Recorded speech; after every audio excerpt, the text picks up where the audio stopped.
का हर बार तो हमनी के छठ गा बजा के ए तरीका से करबे करे नहीं जा। हाँ। तो काहे ना अब की बारी कुछ नया तरीका से गा के छठ मनावल जा। पूजो का नया तरीका होला का? हाँ जी, कुछ गाई ना। पहले तो ही शुरू कर। हाँ तो सुने। पेन्हिना बलमा जी पियरिया, चली छपारा के घाट, का चाही बासा के बहंगिया, बहंगी लेके चलब घाट, बहंगी लेके चलब घाट। काजी पुरान के नियन गावे लगनी, तनी डीजे में गाई। डीजे में कैसे? तू ही शुरू कर। हाय से पेन्हिना बलमा जी पियरिया, ए जी पेन्हिना बलमा जी पियरिया, चली छपारा के घाट, चली छपारा के घाट। का चाही बासा के बहंगिया, बहंगी लेके चलब घाट, बहंगी लेके चलब घाट। ए अम्मा जी तनी रौरो नाची। बाट जे पूछेला बटोहिया,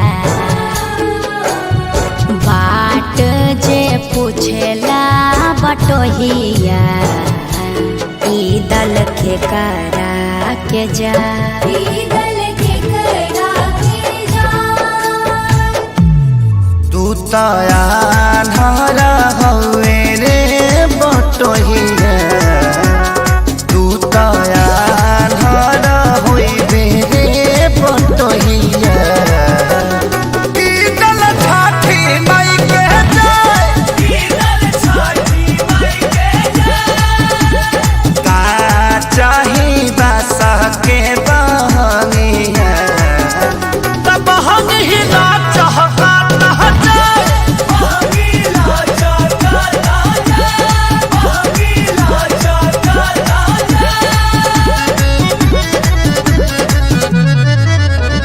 करी न सासु आमा जी तैयारिया, अर्घ के बेरा बीतल जा, पेन्ही नारी सबके पापा पियरिया, दौरा घाटे पहुँचा, मम्मी हम तली थथी घाट पलाका छोले। अरे तू का करे जइबो? पराका फोड़ के हमार सारी जरइबो, मरब एक थप। छठी घाटे करबे डरामा, ओही जा हो जाई बाबा, ओही जा हो जाई बाबा। यार पापा से बोल, मम्मी मारने की धमकी दे रही है। पापा साफा आतंकवादी हो का? काहे लइकवा के डरोले बड़वा? अरे ना जी, बबुआ पर चटक न जान चलाई है, दिहल हा छठी माई के रात, दिहल हा छठी माई के रात। अच्छा ठीक बा, ना मारब, ई तो हमरो पता बाजी। कीर पावन ह छठी मैया, खुश रहो नैहर ससुराल, खुश रहो आंगना दुआर, खेसारी पवन बले रही प्यार।